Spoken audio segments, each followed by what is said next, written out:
கோர்ட்ல case bending இருக்கும் பொழுது ஒரு ப்ராப்பர்ட்டியை சேல் பண்ணா அந்த சேல் செல்லுமா? வாங்க இந்த வீடியோல டீடைலா பார்க்கலாம். ப்ராப்பர்ட்டி வாங்க நினைக்கிறவங்க கண்டிப்பா இந்த ஒரு சட்டத்தை தெரிஞ்சுக்கோங்க, இல்லைன்னா நீங்க கோடி கணக்குல நஷ்டம் அடைய வாய்ப்பு இருக்கு. இப்போ கோர்ட்ல ஒரு ப்ராப்பர்ட்டி ரிலேட்டடா கேஸ் பெண்டிங் இருக்கும் பொழுது அந்த ப்ராப்பர்ட்டியை சேல் பண்ணா அந்த சேல் வேலிடா அப்படின்னு கேட்டா நிறைய பேருடைய ஆன்சர் என்னவா இருக்கும்னா நோ, அந்த சேல் செல்லாது அப்படின்னு தான் சொல்லுவாங்க. ஆனா சட்டம் என்ன சொல்லுதுன்னா ஒரே ஒரு நிபந்தனையின் அடிப்படையில அந்த சேல் செல்லும் அப்படின்னு சொல்றாங்க. வாங்க அந்த நிபந்தனை என்ன அப்படின்னு பார்க்கலாம். மதுரை பெஞ்ச் கோர்ட்டுக்கு ஒரு கேஸ் வந்திருக்கு. அது என்னன்னா, ஒரு நபர் தன்னுடைய சொத்தை விக்கிறதுக்காக ஒரு நபர் கிட்ட சேல் அக்ரிமெண்ட் போடுறாரு. பட் அட் லாஸ்ட் அந்த சேல அவர் பேர்ல, அதாவது அந்த பையர் பேர்ல ரெஜிஸ்டர் பண்ணி தர மறுத்துட்டாரு. சோ இதை எதிர்த்து அந்த பையர் என்ன பண்ணாருன்னா கோர்ட்ல ஸ்பெசிபிக் பெர்ஃபார்மன்ஸ் சியூட்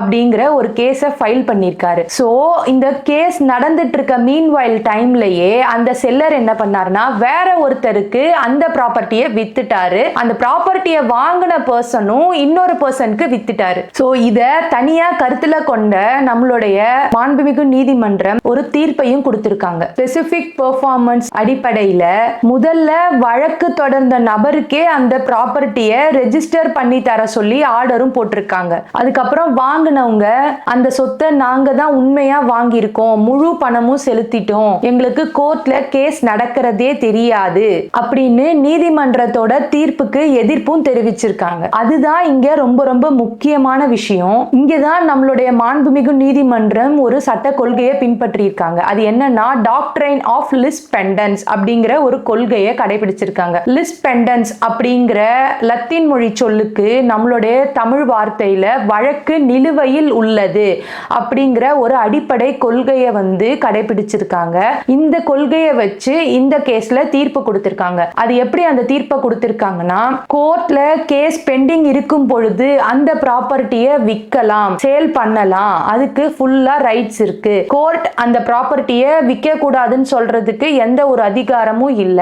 ஆனா வழக்கோட இறுதியில கோர்ட் என்ன தீர்ப்பு சொல்லுதோ அந்த தீர்ப்புக்கு அந்த ப்ராப்பர்ட்டியோடைய சேல் கண்டிப்பா உட்படுத்த வேண்டும் அப்படின்னு சொல்லியிருக்கு. சோ இந்த அடிப்படையில ஃபர்ஸ்ட் சேல் அக்ரிமெண்ட் போட்ட அந்த பையருக்கு இந்த ப்ராப்பர்ட்டியை ரெஜிஸ்டரும் பண்ணி தராங்க இந்த கோர்ட். அதுக்கப்புறம் தான் லாஸ்டா எக்ஸிகியூஷன் ப்ரொசீடிங்ஸ் அப்படிங்கிற ஒரு ப்ரொசீடிங் வருது. அதாவது எங்களை அந்த ப்ராப்பர்ட்டில இருந்து வெளியேற்ற முடியாது அப்படின்னு ஆர்டர் நம்பர் 21 ரூல் நம்பர் 97க்கு கீழே கோர்ட்டோடைய தீர்ப்பை எதிர்த்து எதிர்ப்பு மனு தாக்கல் செஞ்சிருக்காங்க. அதுக்கு பதிலடி கொடுக்கிற விதமா நம்மளுடைய நீதிமன்றம் என்ன தீர்ப்பு வழங்கியிருக்காங்கன்னா, ஆர்டர் நம்பர் 21 ரூல் நம்பர் 102க்கு கீழே வழக்கு தொடங்கிய பிறகு வாங்கியவர்களுக்கு இந்த பாதுகாப்பு கிடையாது அப்படின்ற ஒரு அடிப்படை கொள்கையில முதல்ல சேல் அக்ரிமெண்ட் போட்ட நபருக்கே அந்த சேலை ரெஜிஸ்டர் பண்ணியும் வச்சிருக்காங்க.